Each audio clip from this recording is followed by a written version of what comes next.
Chaque voyage commence par un pas qui nous mène vers des destinations inconnues. Une aventure de l'âme, de l'esprit et du corps, un pèlerinage holistique. Commencez votre marche avec Dieu.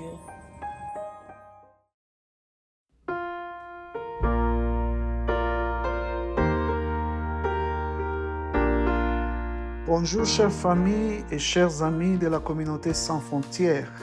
Bienvenue à nouveau dans ces moments de réflexion où la foi rencontre la vie quotidienne.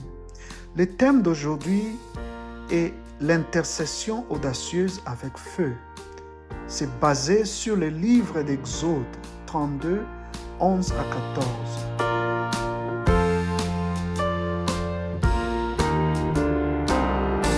Ce passage nous révèle quelque chose de puissant. Moïse se tenant devant Dieu, suppliant pour un peuple qui avait perdu le chemin. Après qu'Israël eut adoré le veau d'or, Dieu était prêt à reprendre le chemin avec eux et recommencer à zéro. Mais Moïse, ému par la compassion, s'interposa et dit: « Seigneur, détourne l'ardeur de ta colère, souviens-toi de ta miséricorde, non pas de nos fautes. » Et l'Écriture ajoute: « Alors le Seigneur renonça au mal qu'il avait déclaré vouloir faire à son peuple. » Voilà ce qu'est une intercession audacieuse, un amour qui ose prier quand d'autres se détournent. Imaginez un village bâti au bord d'une grande forêt. Chaque nuit, un seul veilleur parcourt les rues en tenant une torche allumée. Sa tâche est simple, mais vitale: garder le feu allumé sur la place du village afin que les bêtes sauvages restent éloignées et que les voyageurs perdus puissent retrouver le chemin de leur maison. Une nuit d'orage, la foudre frappe un arbre et les flammes commencent à se propager vers le village. Le peuple panique, certains se cachent, d'autres s'enfuient. Mais le veilleur ne s'enfuit pas. Il s'agenouille sous la pluie, lève sa torche vers le feu et utilise sa petite flamme pour rediriger et contenir l'incendie avant qu'il n'atteigne les maisons. À l'aube, la tempête s'est apaisée. La forêt est calme et le village est sauf. Le veilleur fatigué mais fidèle retourne sur la place, sa torche encore allumée. Ce veilleur, c'est un intercesseur, quelqu'un qui se tient entre le danger et la sécurité, entre le jugement et la miséricorde, entre les ténèbres et la lumière.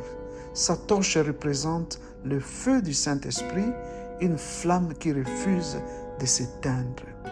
Quand tu pries pour ta famille, ta ville ou même pour quelqu'un qui t'a blessé, tu deviens ce veilleur, portant la flamme de la miséricorde divine au cœur de la nuit. Intercéder, c'est se tenir au milieu, entre Dieu et les autres, en implorant miséricorde et restauration.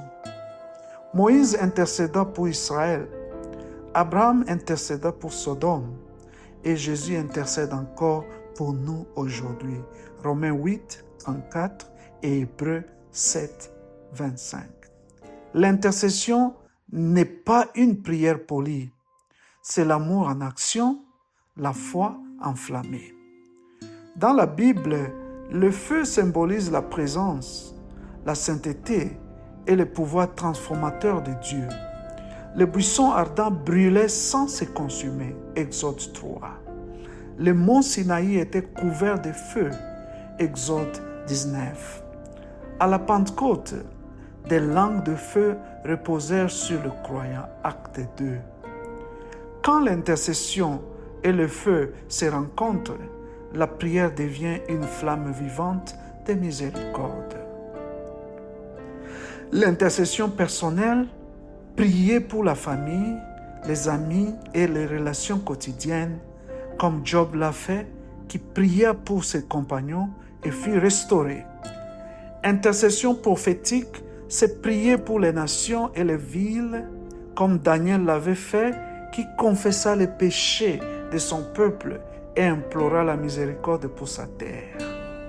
Intercession sacerdotale, c'est représenter les autres devant Dieu avec compassion, comme Moïse au Sinaï. Intercession christocentrique, prier pour ceux qui nous blessent ou nous malentendent, comme Jésus pria, « Père, pardonne-leur ». Chaque forme d'intercession construit un pont là où il y avait un mur.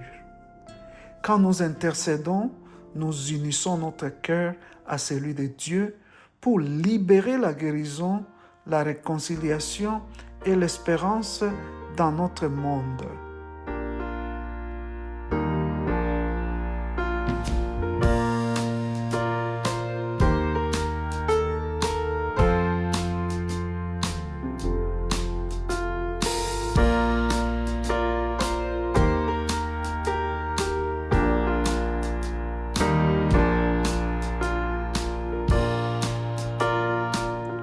Chaque intercesseur porte une torche, mais le feu ne brûle que là où le cœur est préparé. L'Écriture nous enseigne les marques d'un véritable intercesseur. Premièrement, un cœur pur. Qui montera sur la montagne du Seigneur?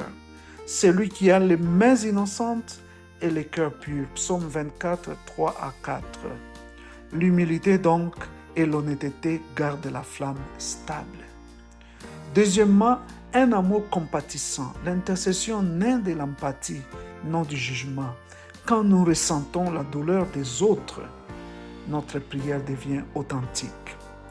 Obéissance et disponibilité. Dieu utilise le volontaire, non le parfait. Parfois, il ne cherche qu'un cœur qui dise « mais voici ».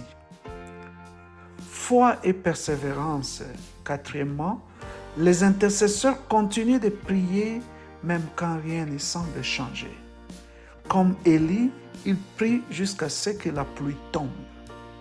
En dernier lieu, la plénitude du Saint-Esprit.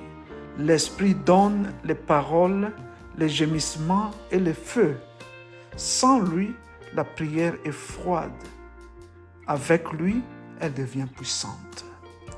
Ce sont là les marques de ceux qui portent la flamme. Ils prient non pour être vus, mais pour que le monde soit transformé. Quand Moïse pria, une nation fut sauvée. Quand Jésus pria, l'humanité fut rachetée. Et quand tu pries aujourd'hui en secret, avec amour et foi, le ciel écoute encore. Sois ce veilleur, garde ta torche allumée, que ta prière devienne un feu qui éclaire la nuit. C'est une grande joie de partager cette réflexion biblique avec la communauté sans frontières où la foi rencontre la vie quotidienne. À la prochaine, aime avec audace, prie avec profondeur, reste fidèle.